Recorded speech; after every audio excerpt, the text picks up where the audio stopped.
Welcome to the cockpit. My name's Ryan and I'll be your pilot tonight. Having a little bit of stream difficulties because I forgot to hit a button and it ended the stream almost instantaneously the first time around. So boys and girls, thank you so much for jumping in on this Victory Monday. We got a whole lot to talk about tonight. The Jets hit the gas, stomp on the Dolphins yesterday, 40-17, put the cheetah back in the zoo. Tyreek Hill gets a cool 47 yards, no touchdowns. The Jets are here. This is a different team. This is a different mindset than we've had the last few years. This is going to be a lot of fun. You're going to see me a little more fired up than I usually am because it feels good to finally get some victories. I love talking shit. And now the Jets are finally starting to get a few wins under their belt. Finally get a division win. First time in 3-4 years? Oh, we needed that. Needed that real bad. This game. All right. Boys and girls, we're going to do call-ins starting at 8:30, the same way we do every week. But before then, I'm going to give you my thoughts on the game. We'll go over some comment questions in the chat as well, kind of fire off a few things that we're thinking about. Guys, there is a live question in the live chat right now, poll question. Favorite part about the Dolphins game? Breece Hall goes off, Quinnen Williams stiff arm on Tyreek Hill, Sauce gets his first interception, AVT plays his fourth position of his short 1 year and 5 game career. Guys played left guard, left tackle, right tackle. Now we just need McGovern to get hurt and he can play center. Oh, it feels good. We don't get many Victory Mondays. So if you like that the Jets put the Dolphins in a body bag, hit that like button. If you just like hanging out, hit that like button anyway. I want to hear your thoughts in the call-in area. So you know the deal. Later on, you're going to get 3 minutes to plead your case or say what you got to say. After 3 minutes, that's it. You're out of here. That's right, boys and girls. You get the ejector seat, the oh-so-famous chicken launching you across the screen. And we've got just so much to talk about. Joe S. drops in real quick, says, Jets who? That's right. No one knows what's happening except the Jet fans right now. It's a real good time. Everaldo in the super chat says, stiff arm. Rumors around the world. Let's put some prayers up real quick. I want to talk about this. There was a really violent register on the Richter scale. There was an earthquake because of Quinnen Williams' violent stiff arm on Tyreek Hill. He buried him. Oh man, dude, there is not a better stiff arm that I have seen in the last few years than that Quinnen Williams dropping of Tyreek Hill. He was like, yo, little boy, child's play, boom. Welcome to Earth. You know that scene in Independence Day where Will Smith punches the alien? That's what it felt like. I was just like all sorts of jazzed up. I have loaded myself up with a few beverages. Maybe too many, but it's okay. It's going to happen, so you're going to get a little bit of a rowdy Ryan tonight. So I apologize for my babbling. Mutt Viles comes in and says, YouTube couldn't handle a Jets victory Monday. What a win. I was at the stadium and it was electric there. Keep the momentum into Green Bay. Let's go. I can't wait for this weekend. If there is an opportunity for the Jets to really go on a little bit of a run that no one thought was possible, a team that took the Patriots, or a team in Green Bay that needed overtime to beat a third-string quarterback in New England, a team in Green Bay that lost to the New York Giants, The Jets are hungrier. The Jets are more violent. The Jets are better than both the Patriots and the Giants. The Jets absolutely must, get to work this week and beat Green Bay in a hostile environment in, the Cheesehead Zone Stadium. One game at a time, baby. One game at a time. I love it. Oh, man, I can't even get to my thoughts. You guys are firing stuff in. I love this. Dax Milne's mom says, slight off topic, but any Panthers you're interested in now that Rule is out and they need picks? Remember when we were all pissed we didn't get him? Yeah, we're really lucky we didn't wind up getting him because we wound up getting Robert Saleh instead. It would have been a train wreck. Everyone wanted Matt Rule. A lot of people wanted Matt Rule. Matt Rule is one of my top guys, for sure. But yeah, no, definitely not a good time in Carolina. They're in a world of hurt. They got no draft picks. They got 2 quarterbacks, which means they have no quarterbacks. Not good. Not good.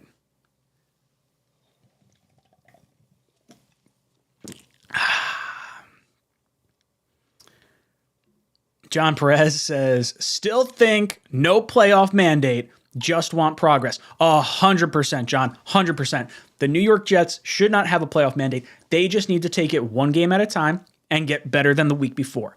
If they continue to stack games and they take care of business, the rest will take care of itself. No playoff mandate. Just get better each and every day. We said minimum of 7 wins. The Jets are like halfway there and they're only 5 games into the season.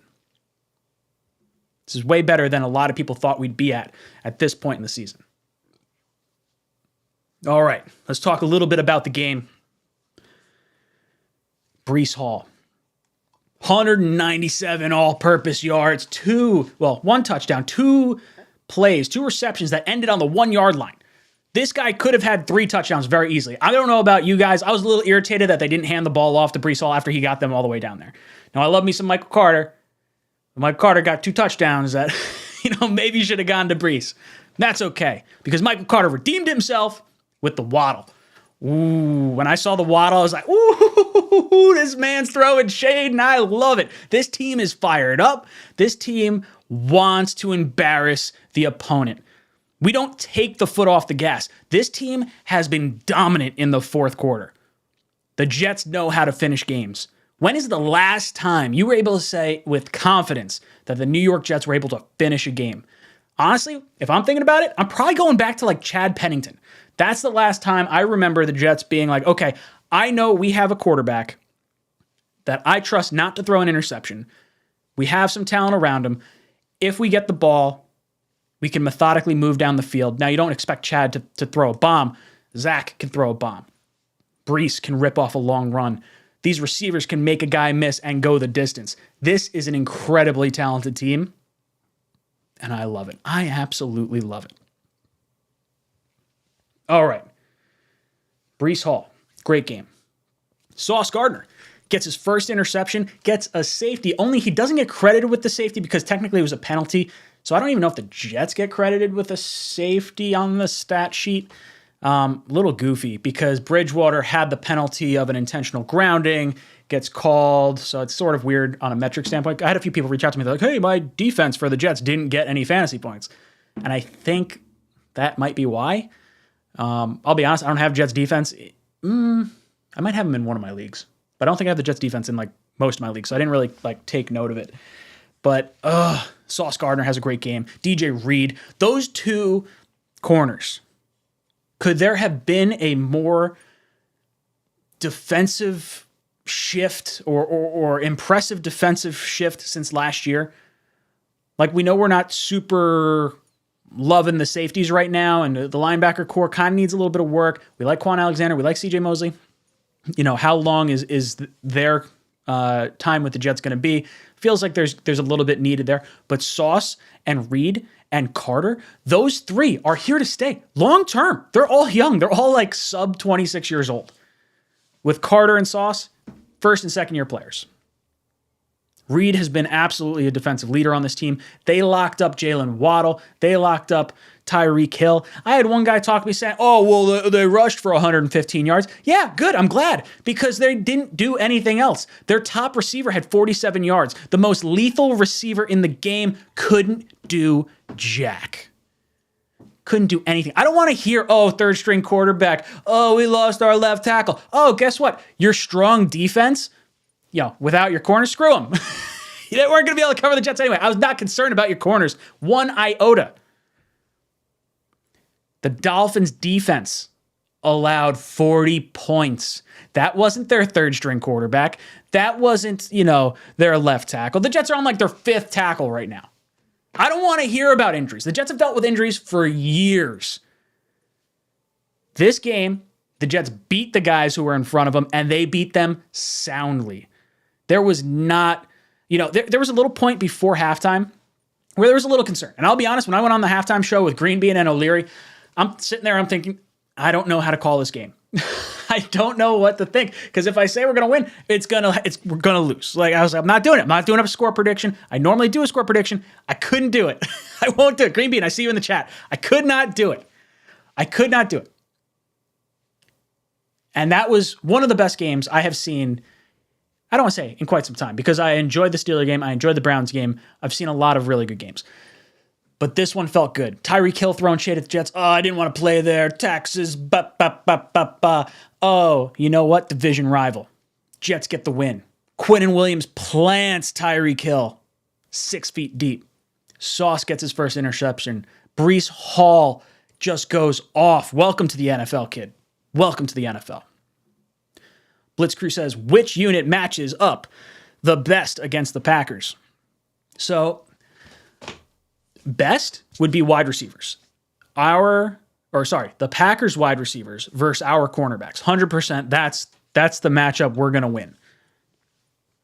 Now, matchup that you kind of get concerned about, maybe the tight end, like Mercedes Lewis on like our linebackers. Maybe that concerns you a little bit, but I am not afraid of the Packers offense outside of Aaron Rodgers. And if you're able to get some heat on him, makes you feel a little bit more confident. Defensively, they got a pretty stout team. I want to see our offensive line stand up again and really try to allow Zach the ability to throw. There's a good chance that they're going to try and bottle up our run. I could see them stacking the box and wanting us to force the ball downfield. Make Zach Wilson beat you with his arm. And I hope that's the case, because I would love, love, love to see Zach Wilson go off against that team. Brian comes in. We beat Green Bay. Kansas City beats Buffalo. We're in first. When's the last time the Jets were in first place in the AFC East?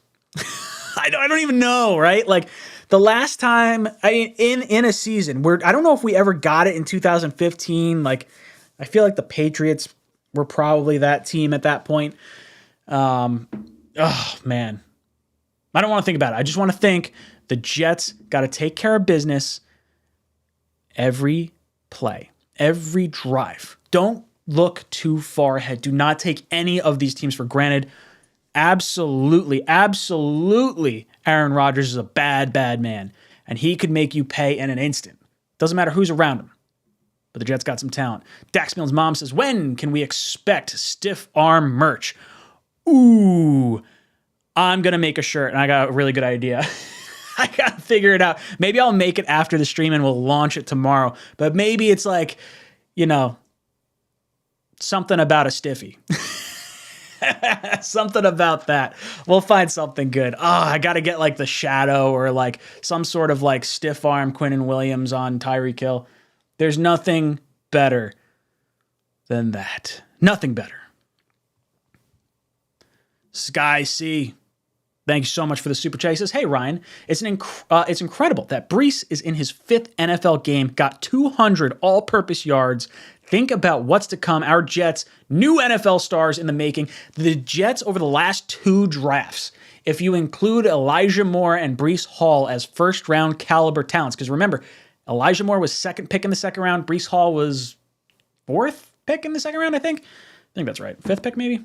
32 to 35? Something like that. Or 36. 35 and 38 is what we have. We trade up 36. 7 first-round caliber players in the last 2 years. You talk about a team that has added a ton of talent, a team that is going to shock teams in the NFL. This is the New York Jets. This is who we are. There are teams that do not want to play us because of what they're seeing happening in New York. And we may not be favorited in many games. You know, there's a possibility if we start going on a run here where we'll be looked at more favorably. But you know what happens if we beat the Packers? Oh, well, they just came back from London. That's not good. You know, they were jet lagged. The Jets still are pretenders. Oh, okay. Jets going to Denver. They got to figure that out. Oh, well, Russell Wilson's a shell of his former self. That means nothing. We come into Halloween Eve, maybe against Mac Jones.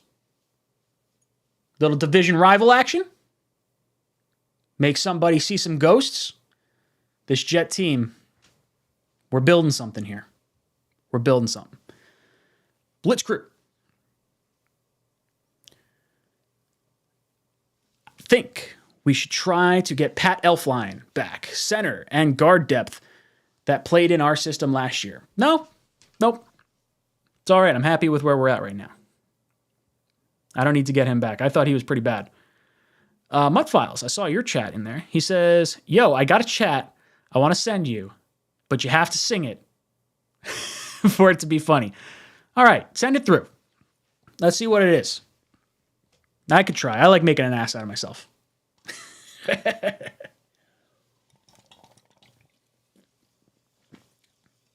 Gonna try and pound this claw before I have to do this, though. We're gonna start call-ins in just a few minutes. I want to see what Mutt Files has for me here.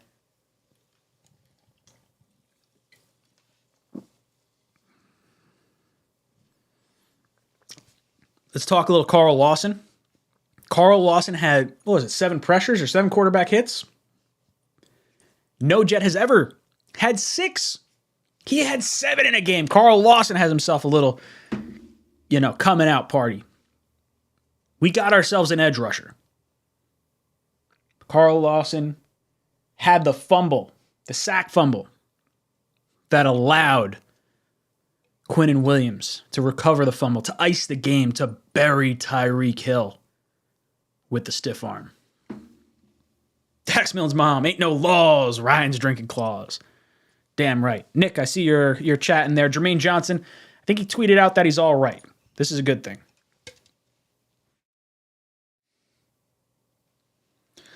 See Everaldo in there saying, anyone here from Brady, Nostradamus, Quinn yet? Ho! 200. Holy smokes. Mutt Files. All right, here we go. Ryan's going to try and sing this. Holy cannoli. All right, now I got to know the jingle, right? Let me read it first because I don't know what the cadence is on this. All right, I'll try. Here we go. A Dolphin came down to MetLife Stadium and he said, to the team running the scheme, hey, bum, got any yards? They said no, but we got sauce along with 40-point lead. Oh, geez, hold on. Let me try this again. A Dolphin came down to MetLife Stadium and he said to the team running the scheme, hey, bum, got any yards? They said no, but we got sauce along with 40-point lead. Would you like to give it a try? They said no thanks. And then they waddled away, waddled until the very next game. Oh, Mutt Files. You get me all jazzed up. All right, you know what? For that, this is what's going to happen. I'm going to finish this claw. I'm going to pound another claw. Then we'll wind up doing some call-ins. And you know what? This is going to be a really fun fucking stream. It's good. I apologize to anyone that's listening with young kids. I'm going to try and keep it as PG as possible, but if I get a little fired up, I apologize.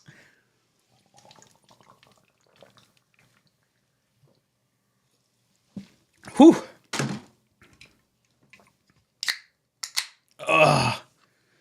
Gonna have me singing. Mutt Files, I appreciate that wasn't like a $2 super chat either. Oh, Jesus Christ. Here we go. Cheers, boys.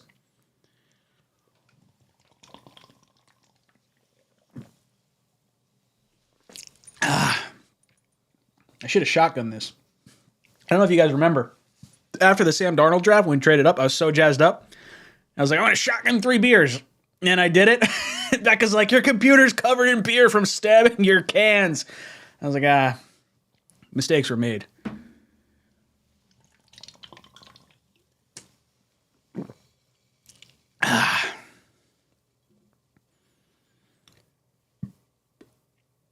If I pay $200, will you do the gritty? You damn right, I'll try.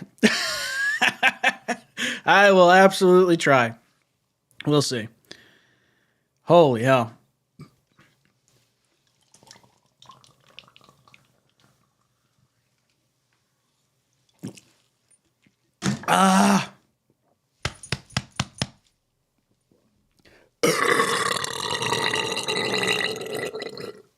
Ooh.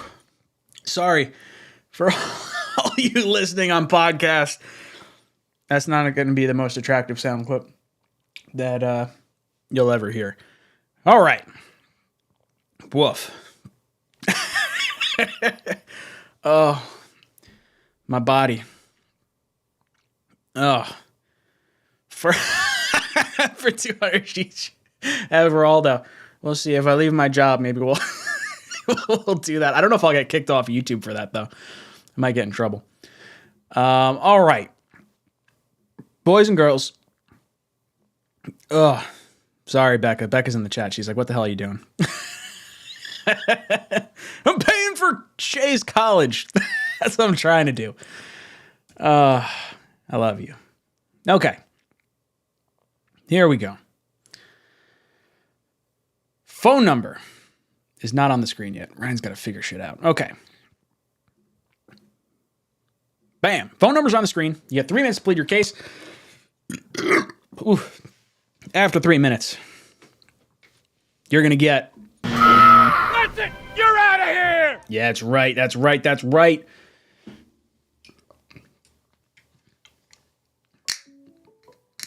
Oh, no.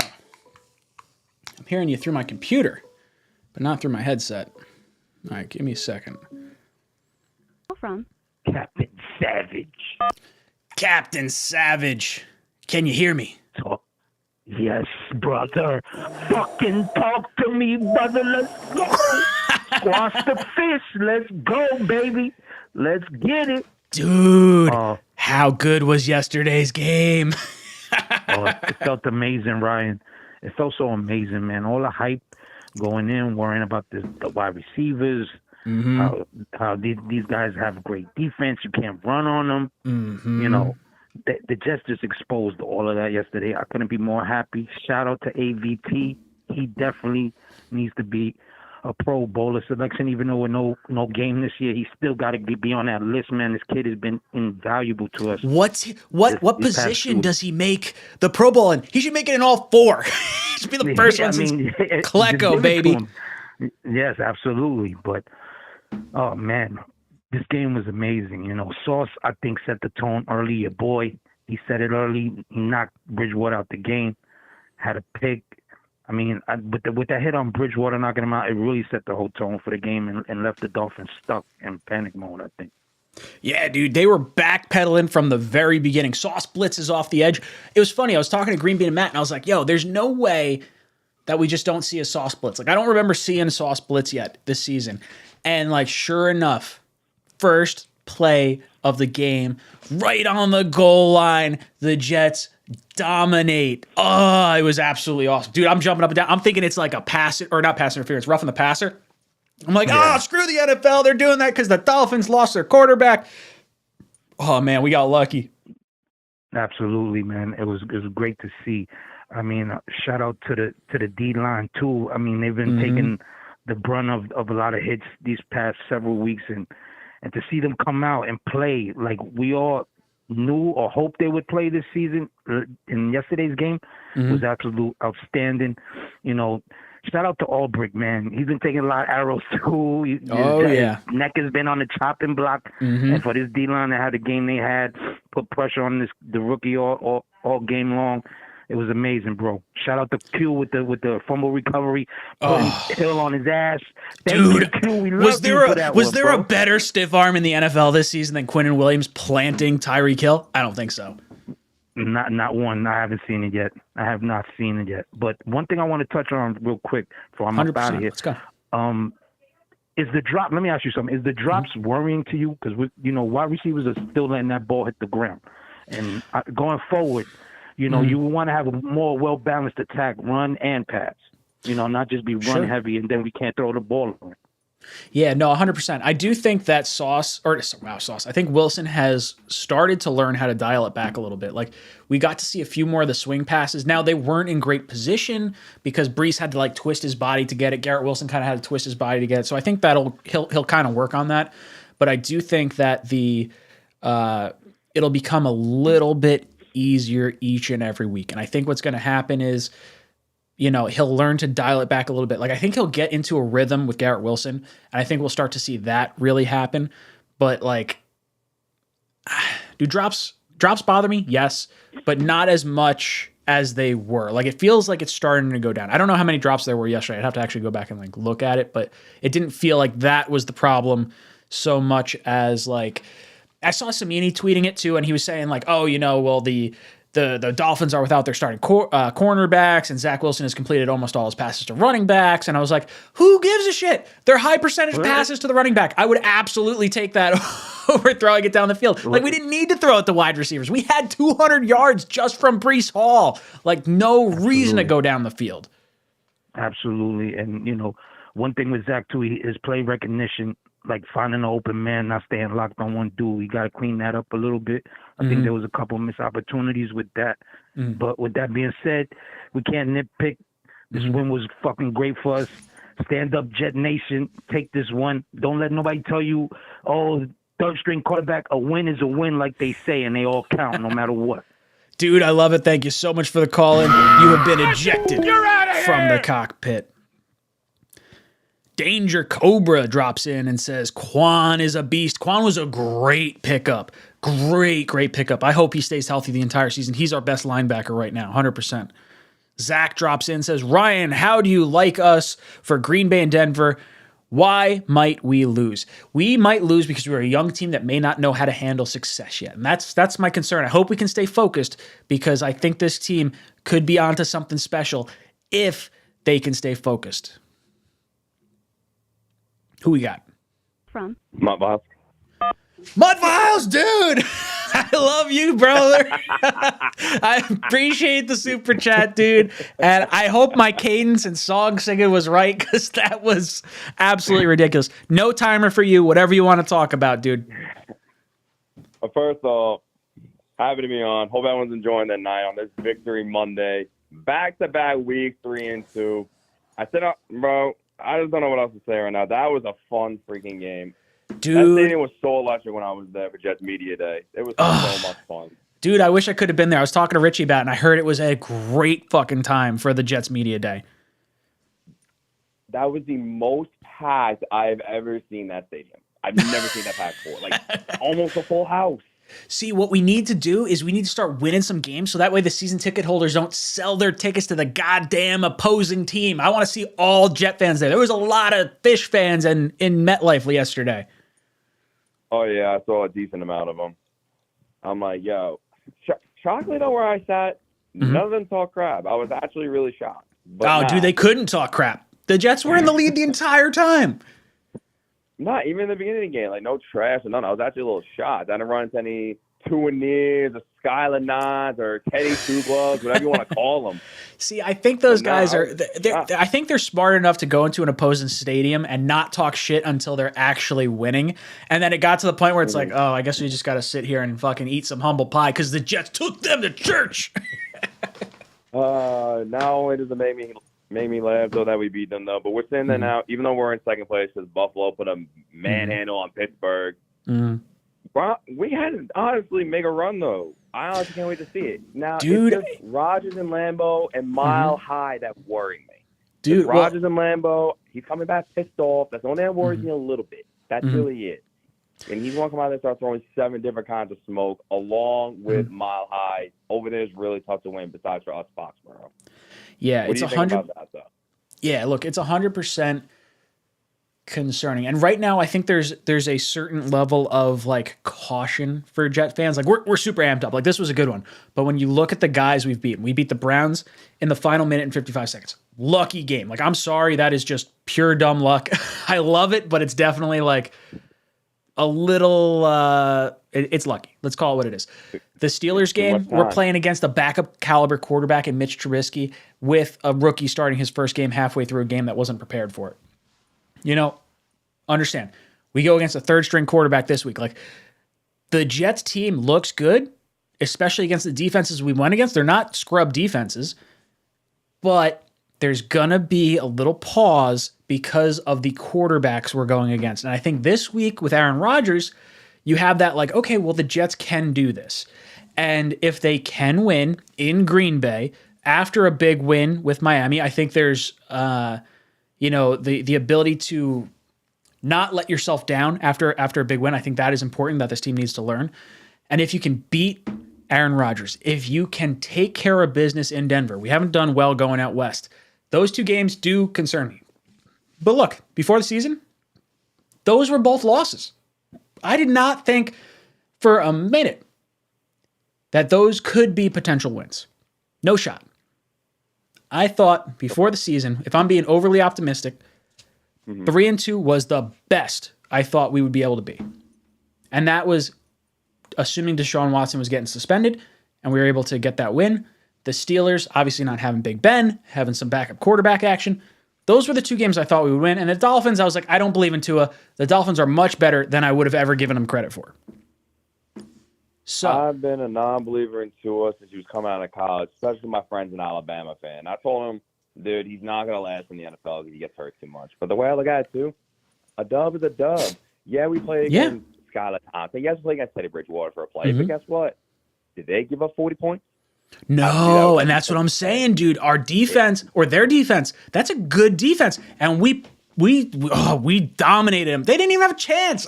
It's like, dude, I had all the confidence in the world. Once we got into the second half, I was like, yo, doesn't matter. Breece is running wild. Zach's making some moves. Quinnen plants Tyreek. It feels good. Feels good. Once I saw Quinn Williams put Tyreek Hill on the floor, I was like, Ryan's smiling right now. He is smiling. Dude, Tyreek Hill. I know he wanted him in the cage, but I mean, damn, I didn't think he wanted him 6 feet under in the cage. Dude, Tyreek Hill and Deshaun Watson, they're two guys that I think are just shit human beings and just, I mean, they're fantastic players. 100%. I wanted Deshaun Watson. I would have given up 3 first-round picks for him before everything came out. Tyreek Hill, fantastic player. Punch your pregnant girlfriend? Fuck off, dude. Like, yo, I'm sorry. I don't care how good you are at catching a football. I don't care how fast you are. I want you to lose every fucking game you play. And the fact that Quinnen Williams got that fumble recovery to ice the game and did what he did, he truck stick Tyreek. Get me fired up. I could tell. A Jet dub and some liquid courage can do that. Dude, you're the one that made me do this. I'm like, I brought 4 drinks up here with me. I just pounded 2 of them. I'm halfway through my 3rd. And I'm like, going to get a little tuned up tonight. That's all right. Nah, I got you. Some more, though. But the only thing was that, though, the song that I did like that, if you ever heard, like, when you were younger, though, maybe, like, one of your cousins or whatever, like, younger cousins, ever heard the Duck song? Or if anybody named Chaz heard that song, which I'm pretty sure they have, that was the joke. That's what I did. So I'm going to have to look for it to be more funny. So what it's called, the Duck Song? Yeah. Okay, so I'm going to have to look that up because I have no idea. The only Duck song I know is like, the fucking I don't know, like when it's raining and you got the duck raincoat on. I don't even know how to do it at this point. I have no idea what the Duck Song is. No idea. Yeah, it's a funny song, but nah. I saw the Becky was asking like, "What were you doing?" So I said, "I'm sorry that I got you like that." Oh no, dude, I don't care. I'm totally. I've had such a great time the last like 24 hours. Like going into work, the guy that opened the pro shop at the golf course today, he's a Jet fan. He goes, "How about them Jets?" I was like, "How about them Jets?" I'm like all fired up. One of the guys playing in the outing comes in with a Jets golf towel on his bag. I was like, "Sir, how about them Jets? He goes, how about them Jets? I was like, how about them Jets? Like, let's go. Let's go. Oh, dude, I haven't been able to talk shit in so long. I had people in the chat, Dolphins fans in the chat, oh, it's a third straight quarterback. The Jets feel like they won the Super Bowl. Frig off. Oh, man. You guys could kick a whole bunch of rocks. You could take a long walk off a short pier. I am done. Done with all these friggin' Dolphins fans. I'm ready to talk shit. They said the same thing, with the Bills in week 2, or what, week 2, week 3, remember? Oh, yeah. Oh, you can only play who's in front of you. I'm saying, like, that's the Bills' backup defense. Bills' backup defense. They're like, oh, yeah. Well, Josh Allen played and he only scored 20 points or, whatever they scored. Screw off. Jets are better than the Dolphins. Exactly. That's the way I look at that. I'm just hoping we can win, though, against Green Bay. But I know that's going to be tough. But this last I'll let you go to other people. For us to win that game in Green Bay, how do you see us doing it? The same way that we did it with Breece Hall and Michael Carter? Or do you think that we guys like a more like conservative game? I think you think don't want to leave the ball with Rodgers. Yeah, so I think if we can win it with Breece and Michael Carter, that's 100% the way to do it because you eat clock, you take the best player on the other team off the field. Aaron Rodgers, if he doesn't have the ball, he can't score.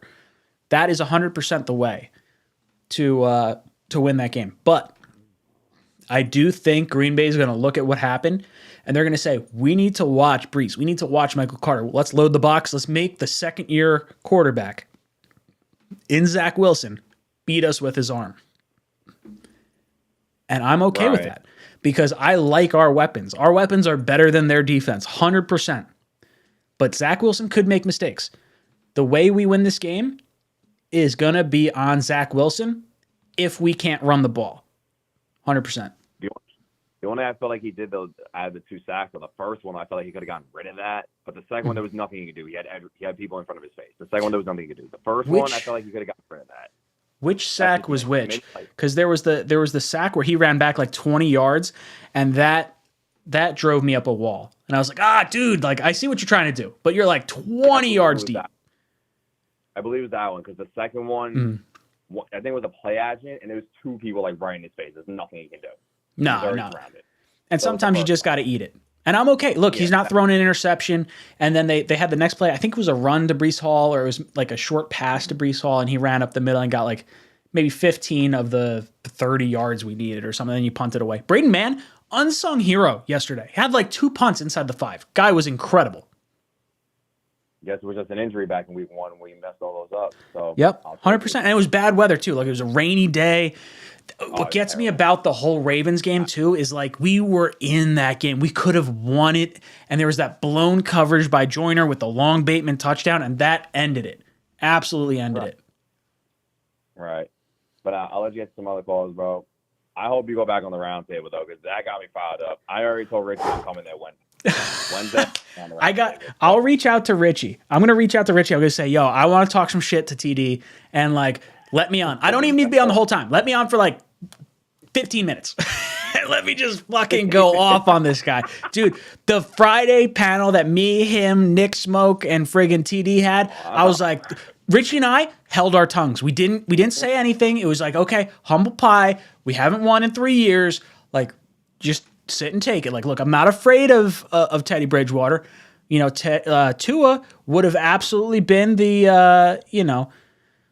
I think their weapons are more dangerous than their quarterback is. So regardless of who is at quarterback, Tyreek Hill, Waddle, Gesicki, and Mostert, those are the guys to fear. And the Jets took care of business. Took care of business. Crazy when I said 35. Dude, crazy when I said 35. I thought you were. Crazy. Thought you were crazy. 40. Dude, Yeah, 40 right. points. 40. Hang 40 on him. 100%. Mutt Viles.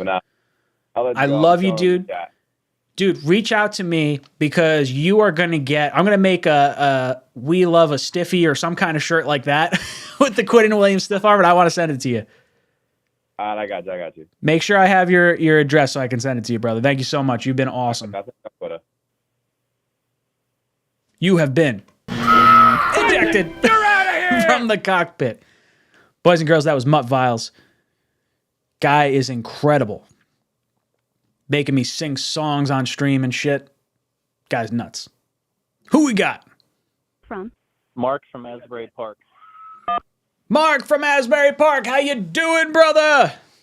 Oh, you guys just literally stole my thunder on that last call. Let's go. Let's talk, brother. What are you talking about? Oh, I so stoked for the victory. Mm-hmm. You play who you play, right?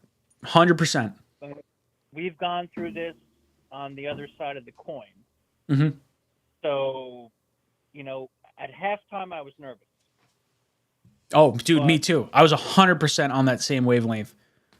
But to see that first play from Sauce with those long Kevin McHale arms, Oh, dude. And Jesus Christ! And we finally got that call, which I think was the correct call with the intentional grounding.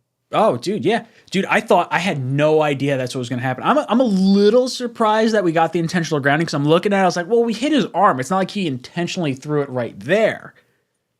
But I'll take it. We don't normally get those calls. No, that's exactly my point. But I'm telling you, man, super excited with the record right now. A lot nervous about going to Lambeau. Mm-hmm. You said it. Stephen A. always says it. Aaron Rodgers is a bad man. Dude, that's just it. Like, I don't care who his weapons are. I don't care what his defense looks like. Like, that guy can take control of a game. The Jets have the better team. They have the better quarterback right now. On paper, yes. 100%. But to give Aaron Rodgers, he was so pissed off, apparently, according to the locker room chatter, after that loss in London. Mm-hmm. Boy, I'm just nervous. But listen, even if we lose this game in Green Bay, still extremely positive right now about what's going on. Oh, dude. Well, that's just it. Like, even if we get a loss, this team is built the right way.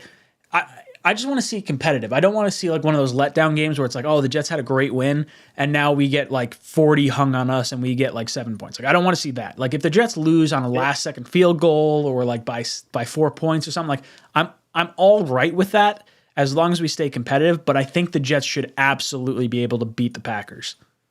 This is a seminal turning point game for Zach. 100%. This is his moment.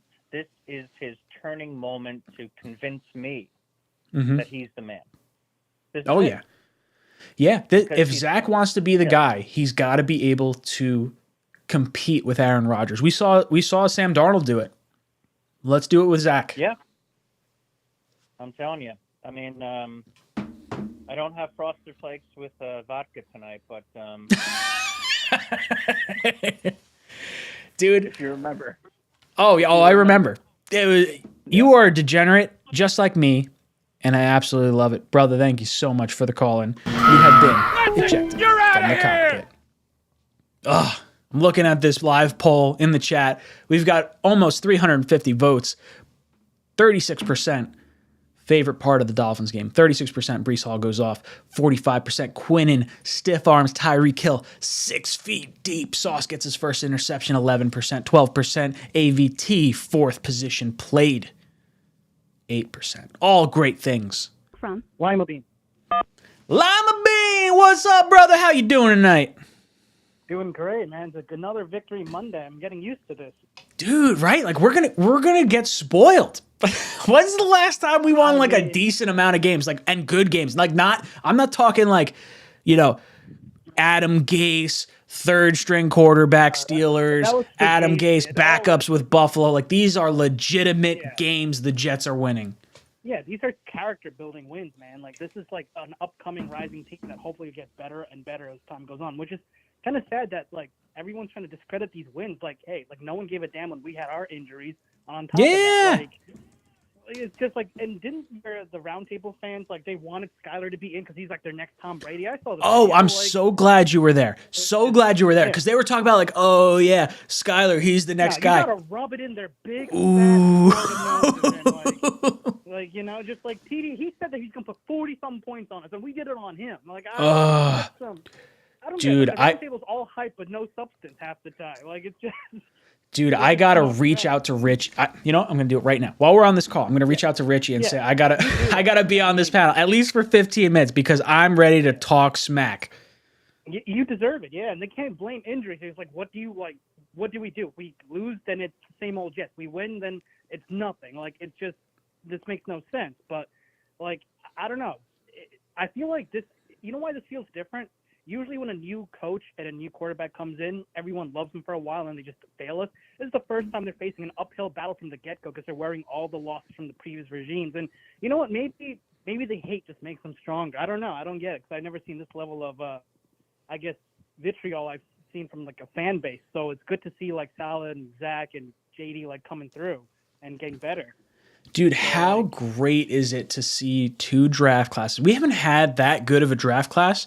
Like, this is probably the best NFL draft class since the Saints took Lattimore and Kamara and Ramchick and, like, I'm losing a name here. I really like this regime because you see they're on the same page. They know what works and how to get the most out of their things. It's not just about, like, drafting big board guys. It's, like, specific players with both high character attitudes, unlike the Raiders or the Cowboys and things like that. And I don't know, like, I mean, we still got to be careful. Like, obviously, Green Bay, they're coming off pissed off and all that stuff. I was really sad that the Giants won, not only because I don't like the Giants, but now they're going to be extra motivated.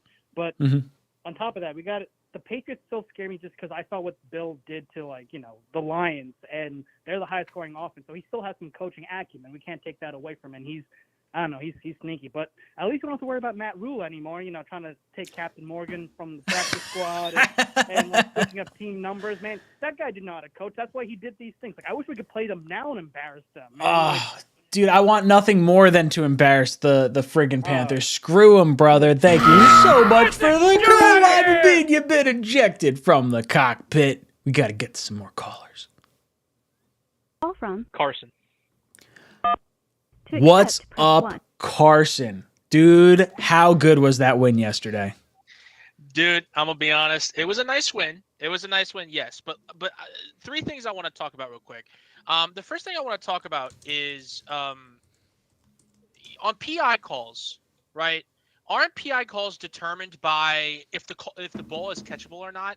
So how could that DJ Reed pass interference call be a penalty? That ball was 8 yards out of bounds. Dude, I lost my shit while I was watching that game. I was so upset. I was like, you've got to be kidding me. I was like, DJ Reed, I'm pretty sure Carter got a pass interference and Sauce had the pass interference call. And like the Carter one, you could see the pull on the jersey and it was literally right in front of the ref. So like I understand them calling that one. But like I'm thinking the Conklin like no call was because he pushed off. He 100% pushed off. When you look at the replay, like the corner came back, but he never turned his head around. So like if you're going to call the pass interferences on those other 3, it should have been called on Conklin. That one on Reed was ridiculous. That ball was 8 yards out of bounds. That ball's not catchable. I'm sorry. Even if you have Calvin Johnson going after the ball, that ball's not catchable. But another couple of things I want to talk about. Penalties. I think penalties are a big issue going into this next week, especially against Rodgers, who draws defenses off all the time. Yes. I think that's a key that we have to focus in on. Also, another thing that nobody's talking about, Jets fans, how about the play from Quan Alexander that we're getting? Dude, he has been so good. Absolutely. So good. Absolutely. He had 7 tackles last week against the Pittsburgh Steelers, and then he had 10 tackles this week against the Dolphins. The Dolphins. Dude, right? Guy's a heat-seeking missile. Good. Heat-seeking missile. Dude, he knocks people back a decade. Yeah, and I gotta say, and now this is a really good problem to have. I've been really critical about Jeff Ulbricht. I really have, and I've talked to you about this extensively. Oh, absolutely. Over the last 2 weeks, ever since that internal meeting, right? It was Reed. Reed was the one that said, like, we got to talk about it with the coaches. They've simplified whatever they're doing because it's working. They really locked it in. Yes. They really locked it in. That secondary's playing well. Last thing before I get to chicken. Bryce Huff has been a quiet little star that we have there bending around the edge. He's very quiet. But he's impacting the game every game. Where is Breece Hall? He's inactive every single week, and I just don't see why. He was a starter last year for us, and it's not like he played bad. He's a number 2 corner, but why is he inactive? I don't understand. So my best guess would be that Sauce, Reed, and Carter aren't coming off the field. Like those are going to be the three. And if you have to deactivate someone to save a roster spot, maybe for another position, I think that might be why they're doing it. Over Eccles though? Over Eccles? Well, I for me, Eccles and Hall are similar. It's close. So maybe they do like one over the other, and maybe one provides some trade value, which I think Hall probably does. So maybe there's a situation where like, okay, Sauce or Reed gets a little banged up. They allow Hall back into the starting lineup, and then at least you have him healthy. Like that's my only thought. I don't really know. I'm not sure. It's a fascinating question. But brother, let's go Jets, baby. Let's go. Let's go. I see someone calling in, but I want to get to the super chat real quick. Disregard Papa comes in. Says, just got Detroit game tickets.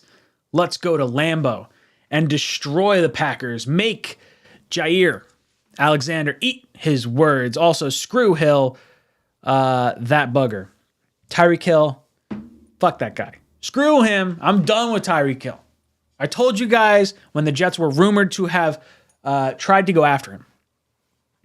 And you know what? We heard Salah say like, yeah, no, it was legit. It almost happened. But like, dude, I'm telling you, when you're looking at the kind of guys that the Jets are bringing in, captains on their college team, guys with high work ethic, guys with, good backgrounds, guys that fight hard all the time. Tyreek Hill, fantastic football player. Tyreek Hill is also a pregnant wife-beating motherfucker. Fuck this guy. This guy didn't see any consequences for that. Screw him. 100% done with this guy. Detroit game, I like that. That's cool. I think I'm going to the Jets-Patriot game on Halloween Eve. I want Mac Jones seeing ghosts. I'm not 100% locked in yet, but I think that'll be the next game that Ryan's going to, which means you'll get your Zach Wilson every throw probably later at night or maybe the next day. So it may not be right away like I do with most of the other stuff. But, dude, the Jets, we're winning some games. We're winning some games, boys and girls. This is nice to see. We got 409 votes in our poll question. Quinnen Williams stiff arm leading the way, 44%. Favorite part about the Dolphins game? Drop your vote in the live chat. Brother, what's up, dude? Welcome to the cockpit. Yo, Ryan Smack, what's up, man?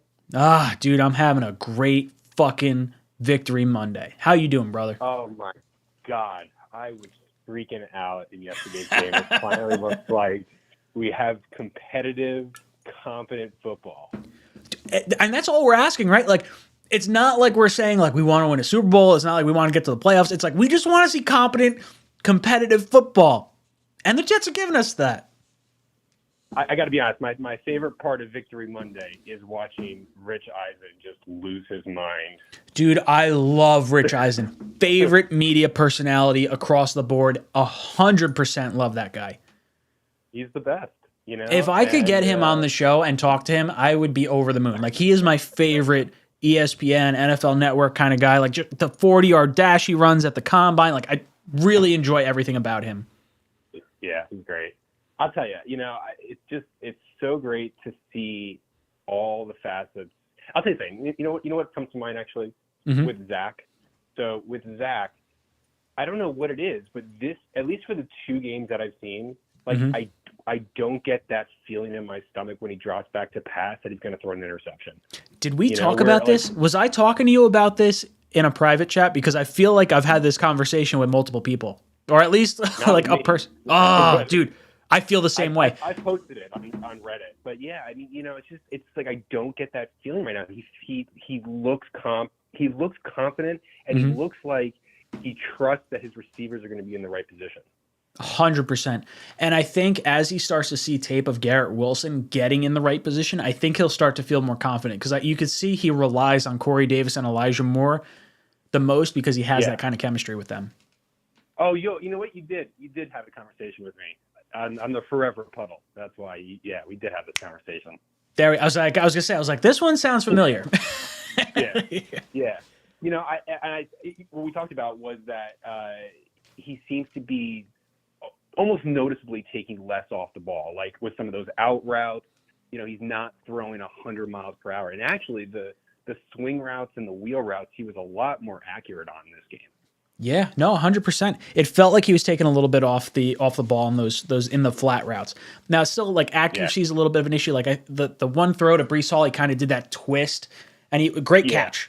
And he got, like, I think it was like 21 yards. He fell on the one. Like, it was the last catch that he had. He did. Man, freaking Breece. He killed me in fantasy. I was loving it for every single time he got a big run or a catch. I was like dying in fantasy, but loving it as a Jets fan. Oh, dude, my buddy had a bet going that Breece Hall would score a touchdown. Luckily, he got it at the end of the game.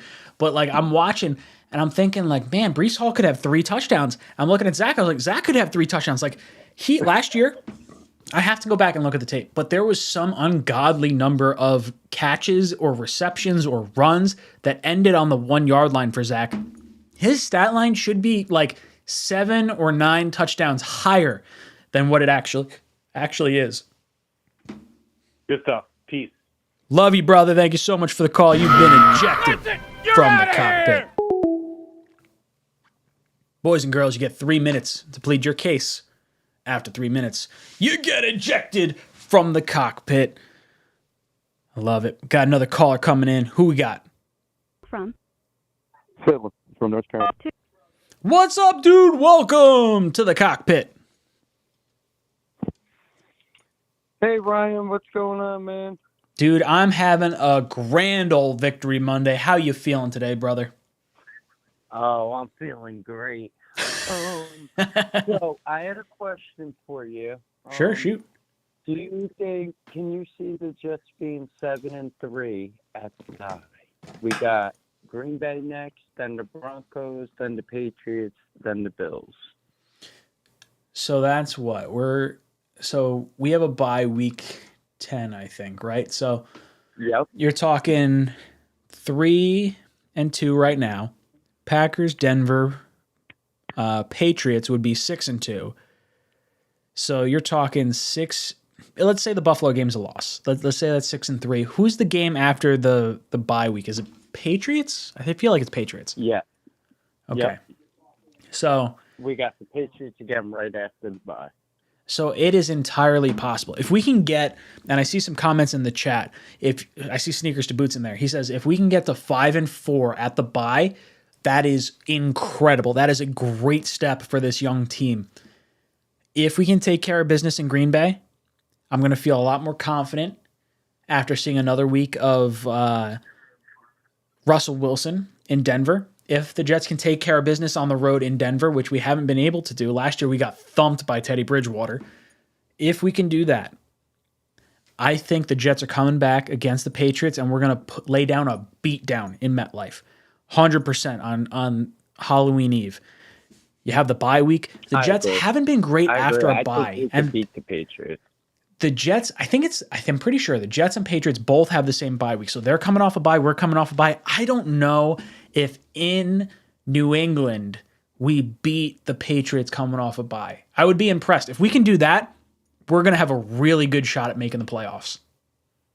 Yeah, I agree. I mean, in the beginning of the season, and if you would have said to me we could be 7-3 at the break, dude, if we can get to 6-3 by the bye week or like something like that, when's the last time the Jets had that kind of record? Like we're talking like years and years ago, and this is a young team, so it's not even like the 2015 year where it's like fool's gold and Fitzpatrick is winning some games he shouldn't be, and Reeves and Cromartie are past their prime, and Decker and Marshall are coming off like. And now we're actually coming out setting the tone. Oh, dude, I want to punch some teams in the mouth, and I think there's some teams out there right now that do not want to face us. We are scary for other teams right now. Yep, absolutely are. Brother, I love you so much. Thank you. You've been ejected from the cockpit. Cockpit. Love it. You guys are calling in. I love it. Joe, what's up, brother? Welcome back to the cockpit.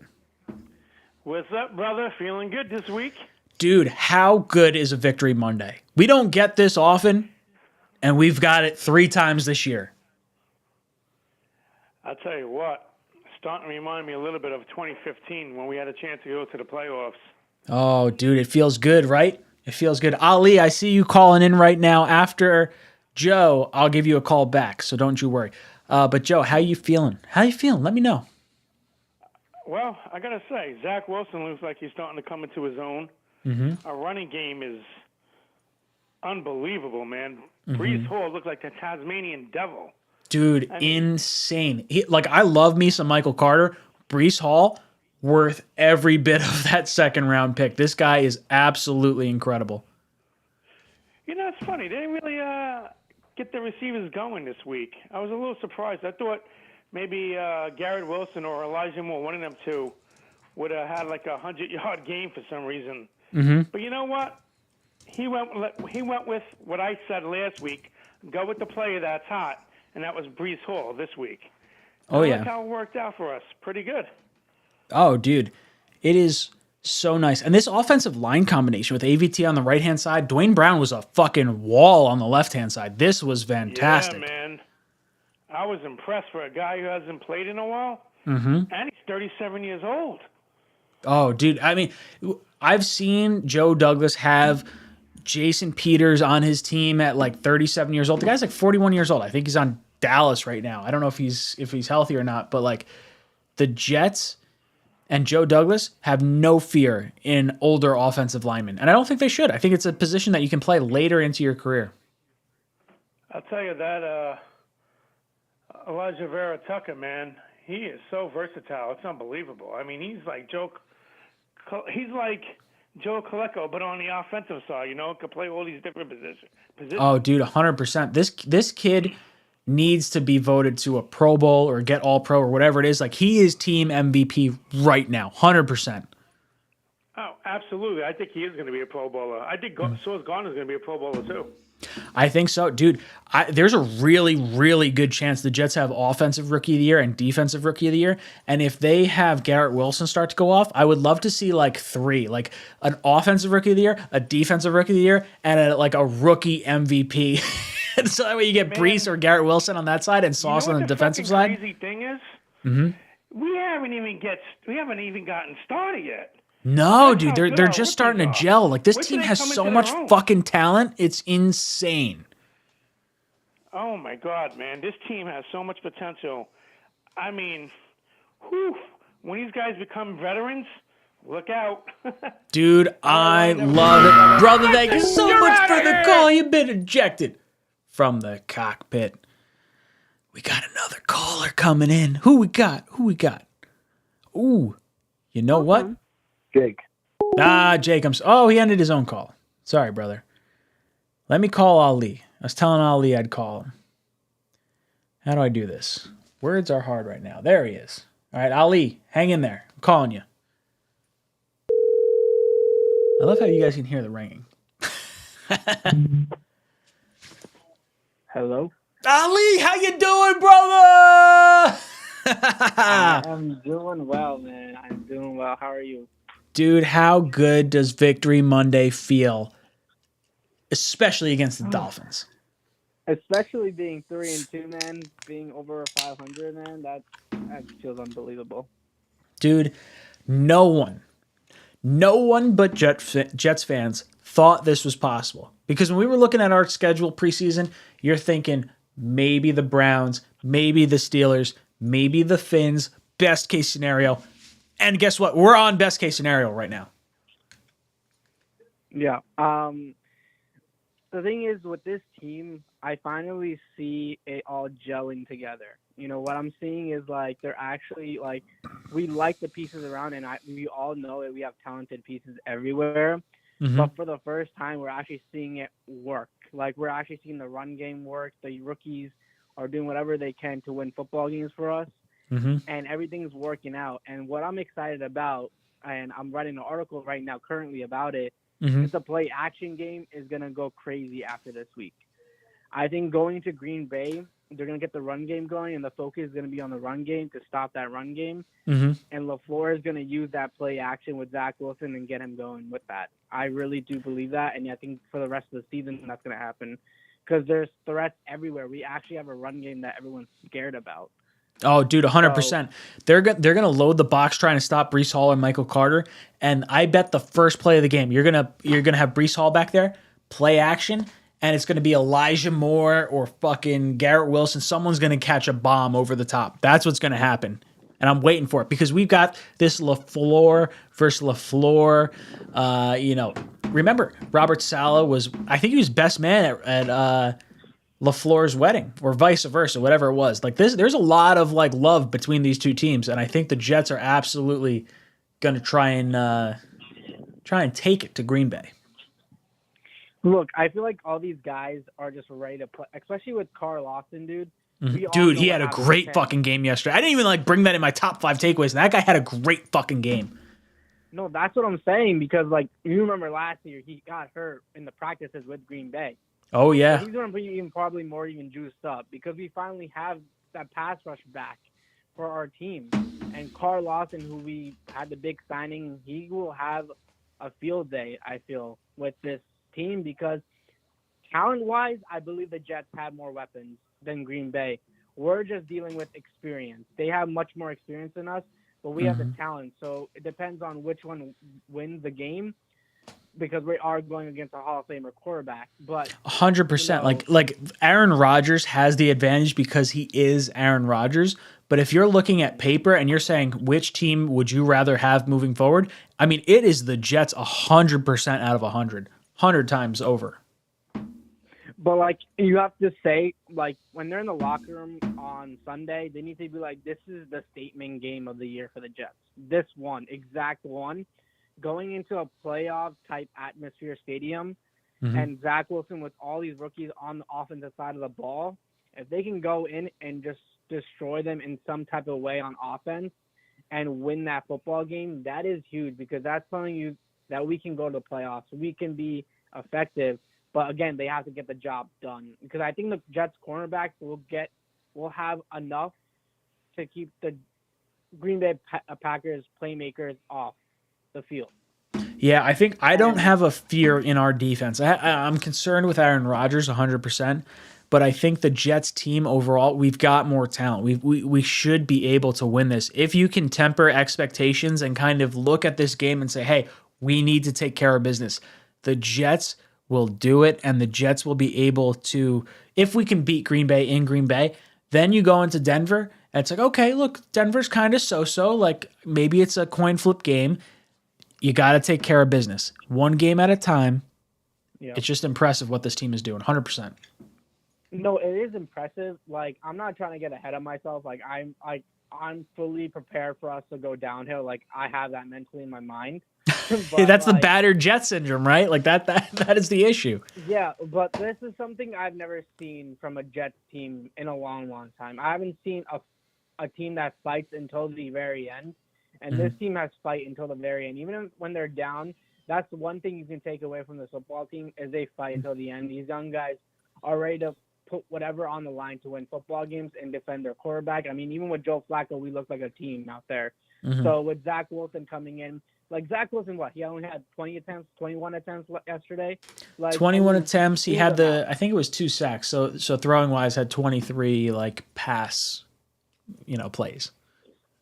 So yeah, I mean, but we still blew them out, and you don't need a effective pass game. I mean, he could have had 2 touchdowns if Breece Hall didn't get stopped at the 1-yard line twice. Oh, dude, 100%. Zach Wilson has like some ungodly number of like plays that end on the 1-yard line, and the fact that like I think last year was like 6 or 7. Like it was like really like I think it was like all time like really high, and he just had 2 more in one game.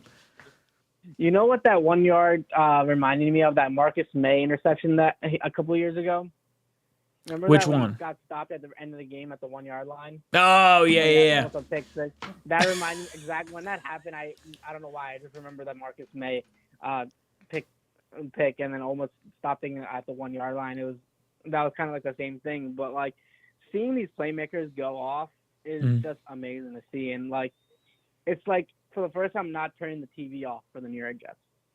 Dude, how good does it feel to be able to go into work or go into your friend group or go into your group chat and be able to say like, yo, the Jets took care of business and like fucking handled the Fins. Like 100% we squished the fish. Like this was a Jet victory and like it makes me feel even that much more confident. Like I want Tua back for that last game in January. I want them at full strength and I want to fucking throttle them one more time. Yeah, I mean, look, I feel like after today, they're gonna focus on Green Bay, and this is their first big task. I know we played the Ravens week 1. That was an attack because Zach Wilson was on the football field that game. But this is the real first test for this team. If they can somehow win this game. Oh shit! I hung up on. I had my hand hovering on it. Oh, Ali, I love you, brother. You've been ejected from the cockpit. Before we get into our next caller, I want to bring up Zach Marshall. He says Tyreek's mom got a tramp stamp of Zach Wilson's face last night after Tyreek got smacked by Quinnen Williams. Get the fuck out of here with them little fins, Tyreek. That's right. Tyreek Hill and his mom getting the MILF hunter, Zach Wilson. Tramp stamped on her back. Zach's got a tattoo. Her. I think I think Tyreek Hill might need to get one of those face tattoos of Zach Wilson. Or even Quinnen. We'll get Zach on this cheek, Quinnen on this cheek. Sorry, dude. Put you back in the zoo. Screw that guy. Boys and girls, you got 3 minutes to plead your case. After 3 minutes, you get the chicken. Who we got? Call from Jonathan Madera, Keller. Jonathan Madera, Keller Williams, Arizona Realty. Welcome, brother, to the cockpit. You got all that information? Wow. I don't know what you must have. You must have some sort of business phone because it pops up automatically on my Google Voice. So there's the plug, brother. Welcome to the cockpit. It's your boy AT Jets. How's it going, man? Dude, it feels really fucking good to have the Jets and a victory Monday. We just need it. I know, man. Nothing better. I talk a lot of shit, so it's nice to have some backup finally. Mm-hmm. Dude, it just feels really, really. Sorry. Yeah, man. No, you're all good. Absolutely love it, man. Defense looking great. Couldn't ask for anything better. Like everybody keeps saying, Quan just setting the tone out there on defense. This team hasn't even started yet, so it's only up from here. Dude, imagine once they start clicking on all cylinders and you start having chemistry. Like Zach doesn't have chemistry with Garrett Wilson right now. And 100%, once he does, this team is unstoppable. I know, man. It's nuts. And once we start getting these 4th and 2 calls correct, who knows what could happen. I would say that particular, not that play call, the one before it, the 3rd down play where it was the shotgun run, had me fucking livid. I was so upset. And then it was like the 4th and 2, we threw it to Corey Davis. And I was like, yo, that's definitely pass interference. Then I saw it and I was like, it's a little like out of bounds. Probably not as bad. But the 3rd and 3 or whatever the play call was prior to that had me like I was up a wall. I was so pissed off. I know, you just need to run a 3-yard comeback at that point. Yeah, run it out of the I formation. Don't run it out of the shotgun. There's no fucking blocker. Drives me nuts. I know. Makes no sense, but we're looking good. Mm-hmm. I was telling my buddies, I'm looking at the last 2/3 of the schedule, and besides Buffalo, I'm not scared. And I'm not even scared about Buffalo. I'm scared about the matchup that Josh Allen has, dropping back and probably taking off in the pocket 10 times against us. But I have no problem losing to the Bills. I think they have been the best team the last 2 years, and I think they should win a Super Bowl this year. No problem going 0-2 against them. Like really, like not at all. I think they are far and beyond the most talented team in the AFC. And I think when you look at this, you're looking at like the Lions, the Jaguars, the Bears, the Packers, the Dolphins, the friggin' like there's a lot of teams the Jets could like sneak up on right now. Get smacked. 100%, dude. 100%. No, I know. I love it. Love the way our defense is playing fundamental football. Long time coming. I think I heard Rich Eisen say it's been 8 years since the Giants and Jets have had a winning record together. Couldn't ask for anything else. Brother, I love You're it. outta You've been here! ejected from the cockpit. Boys and girls, you get 3 minutes to plead your case. After 3 minutes, you get the chicken. That's right. I had my buddy at Carton Brewing drop off a beer. It's called Milk Session Nitro Milk Stout. I don't know what a milk beer tastes like, but it's not horrible. Not horrible. Who we got? From Jake. Jake, what's up, dude? Welcome to the cockpit. How you doing, man? How's your day going? Dude, it is going fucking fantastic because the Jets won yesterday, and that's all I friggin' need.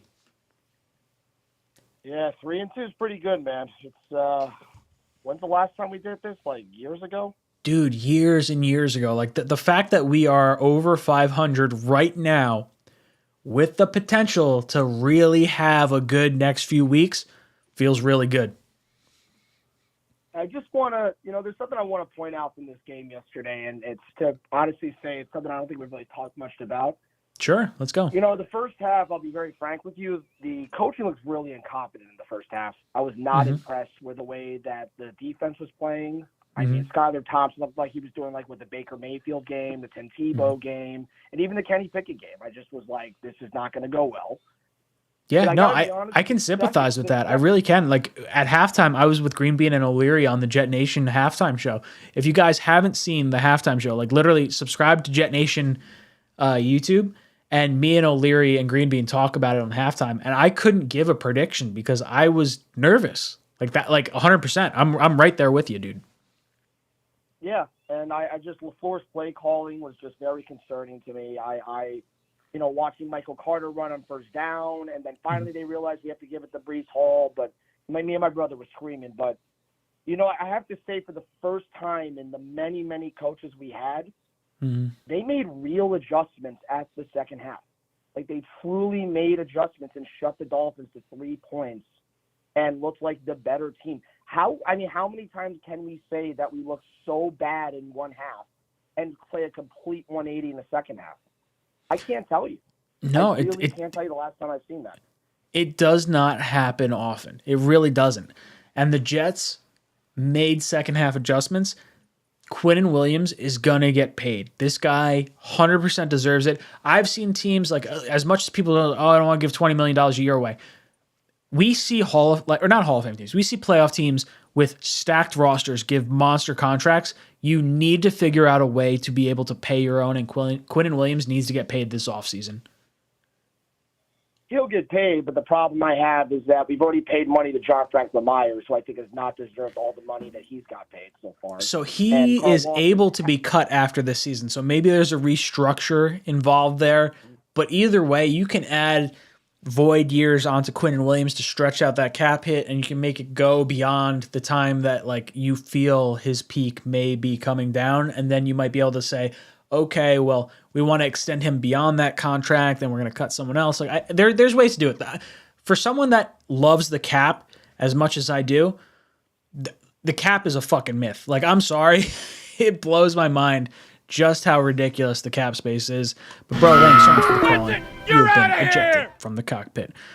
Now I want to get back to you guys, but I legitimately have to pee my brains out. So I'm going to put this down. You guys are going to be on autopilot for like a solid 25 seconds. So give me a break. You guys talk amongst yourselves. I can't hold it.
All right, your boy's back.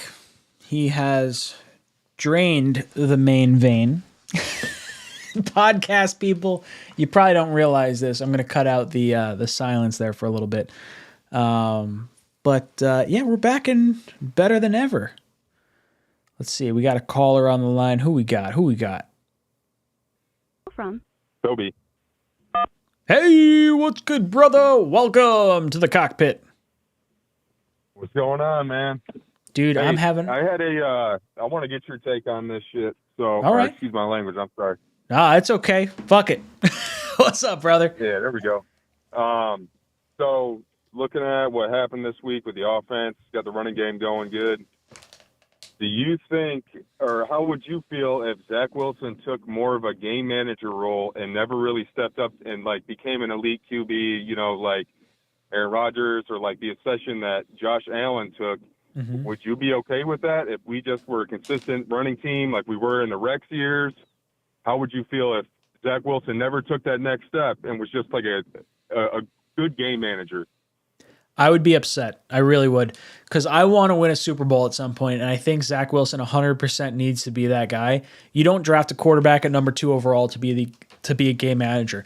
Now, if he's going to do the Brady thing and be a game manager for the first 5, 6, 7 years of his career and then take off, I'm okay. Like I see the talent. I see the explosiveness. And I think it's going to be there long term. But I would be very, very upset, and I do not want to see Zach Wilson be a game manager at all. I'm okay with him doing it right now while we have the running game, while we have the weapons. Like, you don't have to pass it over. Like, or you don't have to throw the ball all over the field if you're scoring touchdowns, if you're running the ball. Like, the Jets, we have the weapons to win. And Zach Wilson, we said when we drafted him, you don't have to lift us up. We will lift you up. I'm 100% on board with that. So I agree with that. Like, I want to see him take that next step because you need a great quarterback to win games. But what I see with the coaching staff right now is I think they are afraid to, like, let him. I don't know if it's the play design, the play calls, or what. But it's like I have yet to see them allow him to be like, just rip it, man. Like, let's go. Let's rip it. And I don't know if he's just not going through his progressions. I don't know if it's him or the coaching staff. But I just, like, haven't seen that next step. Now, that fourth quarter against Pittsburgh, that was great. But it's like, man, let's get some of that. Let's get this fast-paced offense going. Like, let's do no huddle situations. Let's do that because that's how we get down the field. And that's when you let Zach get comfortable, get in rhythm with his receivers. Because we've yet to see, like, Elijah Moore get involved. Let's do some play calls, get him where he's the primary target. But yeah, I'll be honest. I'll be honest. I don't think that the Jets are going to intentionally clip Zach's wings. But if there is a situation where they're like, hey, Breece Hall and Michael Carter, you're winning. Let's take time off the clock. Let's run the ball. Let's use play action. Like, protect this guy. I want Zach Wilson to be able to react as opposed to have to think about the offense. And if that takes another year and he has to rely on his running game and then work on his gifts, I'm all about it. But I don't think he's going to be a game manager, and I think he's 100%. He has the talent to be a top 5 quarterback in this league. But, brother, thank you so much for the call. You've been ejected from the cockpit. There goes the chicken. Boys and girls, we got 20 minutes left in the call-in show. 3 minutes on the clock. Call it in. After 3 minutes, you get the chicken. Who we got on the line? From James. James, what's up, brother? Welcome to the cockpit. Hey, what's up, Ryan? Dude, Hey, look, I feel good on a somebody- Victory Monday. I'm doing great. I just want to throw this out. Quan Alexander laid the smackdown on somebody yesterday, and it seemed like it really changed the game. Dude, Quan Alexander, aside from DJ Reed, has been our best free agent pickup by a goddamn country mile. 100%. I just find it incredible because when they signed him, I knew of him as a player. The guy gives up his body, man. He just hits people. Guys like him should get paid and paid well. Dude, he's someone that should not leave this team. Like, we got him for a year.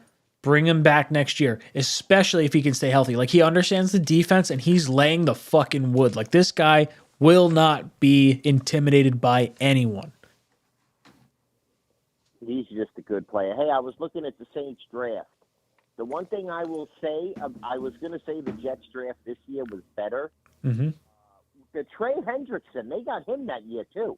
And That was an incredible draft. So you're talking Trey Hendrickson, Kamara, Ramchick, Marcus Williams. Who am I missing? I'm missing someone else in there.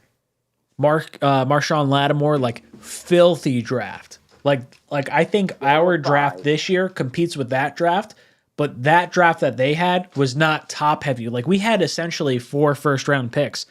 Max Mitchell, Clemens, why am I losing the name? Max Ruckert, all picks that we like. All big fans. But they had like a legitimate draft. Like, I think this is the best draft since that Saints draft. Well, I like all these guys, and any one of the 7, in my opinion, could be a future Pro Bowler. I mean, I have a lot of faith in all of these guys. I really do too. This is an impressive team. We have assembled so much talent in the last 2 drafts, and what blows my mind is like how drastically different the Adam Gase draft with Becton, Mims, Morgan, Clark, Zuniga, Davis, Hall, how different that draft is from our last 2. And I think a lot of that has to do with the coaching staff, and a lot of it has to do with like COVID and not being able to do certain interviews and things like that. Like, as much as it hurts to miss on Becton and miss on Davis or miss on Mims and all that sort of stuff, the talent evaluation is there with Joe Douglas, 100%. I don't think we missed on Becton yet. Becton proved he was a Pro Bowler in his first year. Yes, I think talent-wise, 100% Becton is absolutely. I think Becton is talented. I think Mims is talented. I think all the guys that we drafted are talented. Like, I don't think they were bad draft picks. It just winds up being bad because they weren't able to stay healthy or they weren't able to see the field. Like Mims, I've talked about the Mims thing before where it's like, okay, he did well in the Gase thing, like every time he got on the field. But then you have like, okay, we went out and drafted Elijah Moore in the second round, higher than Denzel Mims. You go out and you get Corey Davis and Keelan Cole. And then this year you go out and get Garrett Wilson. And then he gets fucking food poisoning last year. Like, I feel really bad for Denzel Mims, and I think he's super talented. I don't think he's long for this team. I think we'll eventually wind up trading him. But the Jets and Joe Douglas on the talent evaluation side, when you look at them bringing in DJ Reed, you look at them bringing in undrafted free agents or guys on the waiver wire like Quincy Williams and Braxton Berrios and John Franklin Myers, like the talent evaluation is there. And even if this team doesn't work out, I would be super upset if Joe Douglas was canned because of it. Brother, thank you so much for the call. You've been ejected from the cockpit. Call from Vinny, what's up, dude? Welcome to the cockpit. Nothing, what's up? Dude, how good you feeling after yesterday's win? Good. I am ecstatic. I mean, I'm looking at it right now. Needed to win this game. Like, we are 3-2, second place in the AFC East, and we got a struggling Packers team, incompetent Broncos team, and a Patriots team that's really not good as our next 3 games. And I'm looking at this. We could make I mean, if the Jets really want to end those same old Jets narratives, go on a run here. That's what needs to happen. You need to go on a 5-game win streak. When is I legitimately have no idea when the Jets last won 5 games in a row, but this is the opportunity to be able to do it.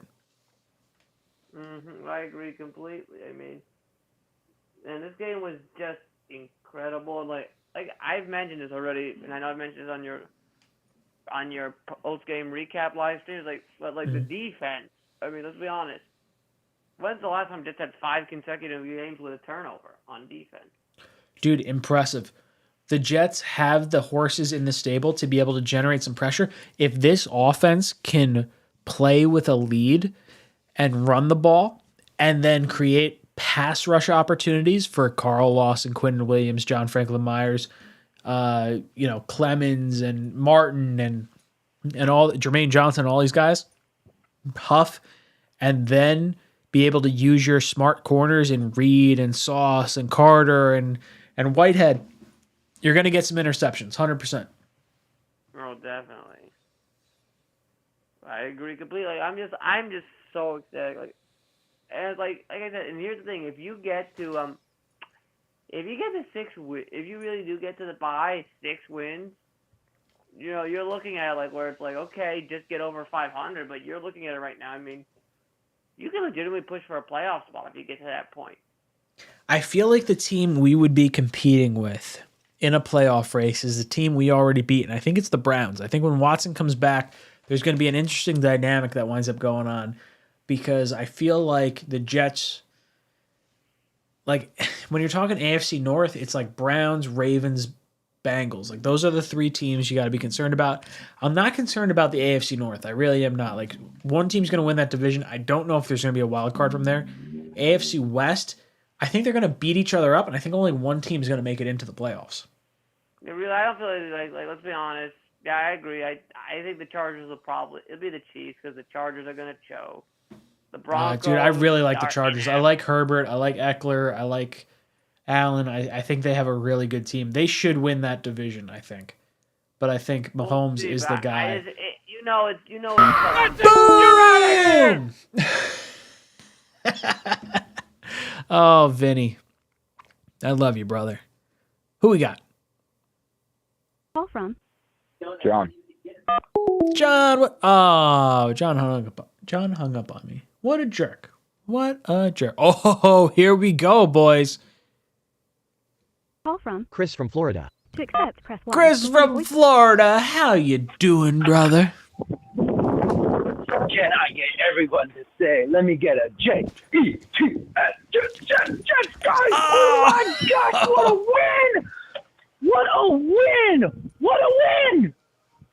Dude, how fucking good was that? How great was that win?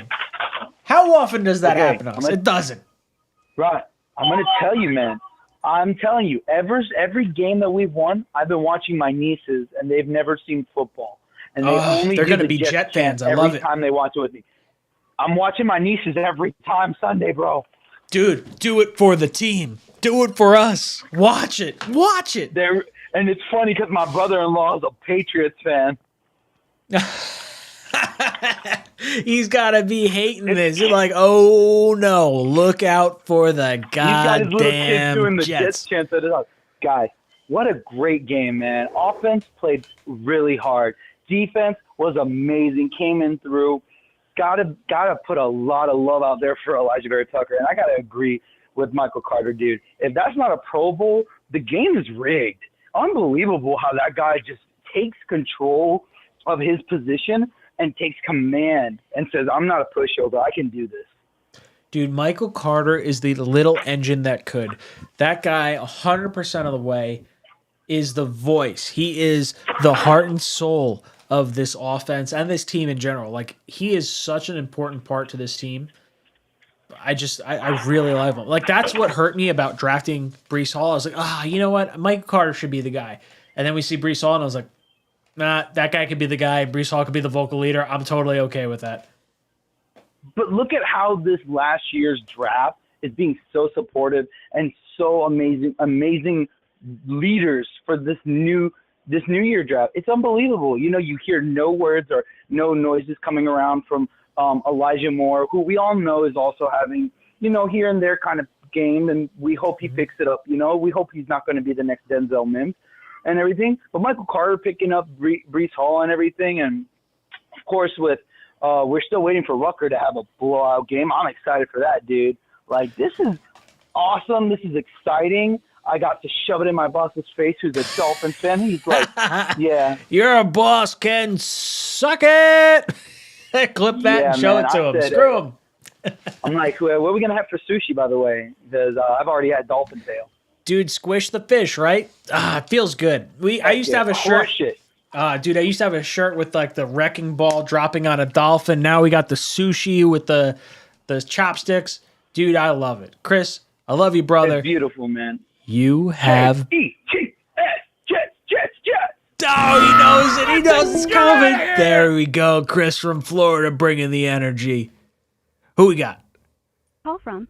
John. What's good, brother? Welcome to the cockpit. Hey, Ryan, how you doing?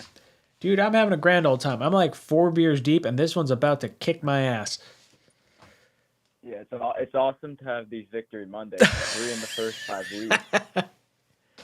I love it. I wanted to talk about. I actually want to talk about how we're not talking about something because normally we're talking about the draft, but I honestly couldn't tell you 5 prospects in the draft this year. Dude, I could not tell you anyone. I have not looked at the draft. I don't want to look at the draft at all. I'm not looking at mock drafts. Like, I literally only know the quarterbacks and CJ Stroud and Bryce Young, and that is it. I am not touching the draft until the Jets are, like, mathematically out of it. Mm-hmm. It's also awesome to have these fantasy players. Like Breece Hall is a top 10 running back in fantasy. Mm-hmm. Dude, when's the last time the Jets had players that you felt comfortable drafting? Like, you're talking Garrett Wilson, Elijah Moore, Breece Hall. Like, this, it feels good. Like, I want to brag to my friends about the Jets, and it feels really good. That's how an NFL team should be. Yeah, it's just some of my friends are Giants fans, and they have a game better than us, but that's all right. I have no issues with the Giant fans at all. I was talking to some Giant fans today, and they're like, hey, look, I love what the Jets and the Giants are doing. The Jets have the long-term success plan. The Giants have like a little bit of fool's gold because they don't believe in Daniel Jones. I love me some Saquon Barkley, but like they are an older team. They have a heavy contract in Kenny Golladay. The Jets are absolutely in a better position long-term than the Giants right now. Mm-hmm. I will say I do like the Giants coaching staff. I like Brian Dable a lot. Dude, do you remember 2 years ago when I said who I wanted? It was Brian Dable and it was Mike Kafka. I wanted both those guys. And I wanted, I think, was it Wink Martin? It might have actually, oh shit, I might have had all 3 of the Giants coaches on my staff. Dude, I really like Dable a lot. I think he's the guy. Like, I don't hate the Giants at all. I hate the Giants when the Jets play them, and I get a little bit of a smile when I see the Giants lose and the Jets win. But, like, I really like Brian Dable, and I really like Mike Kafka a lot. Yeah, fair enough. So what do you think of us going to Lambeau this week? You see we're 7-point underdogs, which seems like a lot to me. It feels like a lot to me, too. I love it. I want to be underdogs in every single game because I want bulletin board material for these young guys. These young guys do not understand they're supposed to lose. They do not understand the Jets' way of things the last 50 years. This team is young and they understand they want to win. These guys are winners in college. Not going to happen. Not going to happen with the loser mentality that we've had the last 50 years. Mm-hmm. Yeah. I love you, brother. You've been ejected You're out of here! from the cockpit.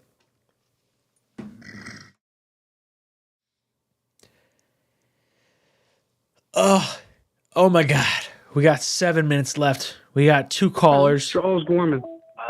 Charles, what's up, brother? Welcome to the cockpit. Hey, Ryan. How are you, buddy? Dude, feeling really fucking good right now. How are you feeling? I would watch the rest of the game with my dad, and my dad was very impressed with Dwayne Brown and Kawhi Alexander. Your dad's a smart man. I really like both of them. I think they are 2 of the biggest additions, aside from DJ Reed, that we brought in this offseason. Tyler Conklin would be the honorable mention there. I think those 4 guys have been... CJ Uzomah hasn't been bad. I know he hasn't caught the ball that much, but he's provided leadership. He's done a great job blocking, and he's done a great job with the rah-rah type stuff. Well, that's just it. I feel like his leadership is the important part of his game right now because we haven't seen like the game aspect of it. Like, I want to see him perform well, but I think a lot of it has to do with like injuries and things that are going on, and maybe he just doesn't have some chemistry with Zach. But he feels like an overpay right now. But I think it's an all right overpay. I understand. Dwayne Brown is probably, you can make a strong argument that he's a future Hall of Famer because this guy was such a dominant left tackle for so many years since his days with the Houston Texans. played very well for Seattle, and he's played well for us yesterday. Yeah, no, 100%. I think there is a real opportunity for Dwayne Brown, especially next year, where the Jets have the opportunity to bring him back. I don't think at this point we're re-signing George Fant unless he wants to come back on a cheaper deal. I think Elijah Vera-Tucker, Becton, and Dwayne Brown will be the tackles in rotation, along with maybe some, Max Mitchell, a draft pick, something like that. Like, I don't think you have to throw the bag at Fant. I agree, but speaking of Elijah Vera-Tucker, I think he's Joe Douglas's best draft pick so far. I do too. I really do. I think he has been incredibly valuable for the four positions that he's played at a very high level. I think, look, I love me some Elijah Moore, Zach Wilson, Breece Hall, like literally everything that has happened. All the draft picks that Douglas has made in the last two drafts, fantastic. But AVT has been the most critical, I think. I think he's not been the most critical, but the most dominant, in my opinion. I mean, this guy was all over the offensive line at USC, dominated on all those positions, and he's been dominant here in the NFL. I mean, this guy, to me, has Hall of Fame potential. If he can keep it up, 100%. This guy can play at a high level at multiple positions, and to watch him do what he did at left tackle, he allowed no pressures on the right-hand side this past week. He is absolutely incredible. And now we got a tough schedule against Aaron Rodgers and the Packers. Boom! You have been ejected from the cockpit. Who we got? Call from Jacob. Jacob, what's up, brother? Welcome to the cockpit. Ryan, how's it going? Dude, I feel good. How good does it feel to have 3 Victory Mondays just 5 days into the schedule? Oh my God, it feels amazing. Right? Dude, it feels so nice just finally rooting for like just being so happy to watch a Jets game. Dude, and we're not even asking for much. We're just asking for competitive football. Like, if you could give us fucking 8-8 or I guess 9-7 for like the next 5 years, competitive football, like Jet fans would sign up for that. But we're like legitimately like on the trend up for a good team. Yes, absolutely. And I got to say, Ryan, love the channel. I've been watching you for a couple years. Yeah, dude, I love this channel. My girlfriend gets, I always tell her like, hey, I got to watch my Ryan. Oh, that's my dude. Every time you rip up the, and, dude, that feels really good. I'm not going to tell you I'm going to tell you right now. It feels really good to hear that because there's a lot of effort that goes in behind the scenes that doesn't necessarily get aired out on stream or on the show. And it means a lot. It really does. Thank you. No, of course. And I'm actually from Texas, Ryan. And I was born and raised here. My family's Cowboy fans, of course. So I'm kind of like the black sheep of the family. Dude, that is all right. My mom was a Dallas Cowboys fan. She grew up, when they were having a lot of success. My dad's a Jet fan. Like, so there's a little bit of a divide in our family as well, but like, it feels good. It really does. Like, this is a team you want to root for the underdog, and the Jets have always been that. Yeah, no, absolutely. And so I'm going to change up the question for you. Sure. Because I'm kind of curious. You have a daughter, so I was raised as a Cowboys fan, but then I chose the Jets as my NFL team to root for. Sure. I'm just curious if that were to God forbid, because I want her to be, of course, a Jets fan. Yeah. I just want to get your take on it. Like, what if she came out and said, "Hey, Dad, I'm a Patriots fan." Oh, nope, disowning her. Sorry, you're out of the will. You're gone. That's awesome. There's look, Patriots, Bills, Dolphins, Giants, like those are off the list. You can't have those 4. Outside of that, like you can have whatever you want. It would mean the world to me for her to be a Jet fan. And she sits there and she watched the Jet game. She'll sit there like wedged into the couch, into the cushions, and she'll just be like, "Oh yeah, stuff's going on. There's things moving on the TV." And I love that. I would love for her to be a Jet fan. I'll let her pick her own team. But like for me to share that with her after my dad shared this fanhood with me, it would really mean a lot. No, absolutely. But yeah, keep it up, man. Like I said, I love your channel. and I'm gonna continue to watch your streams and stuff.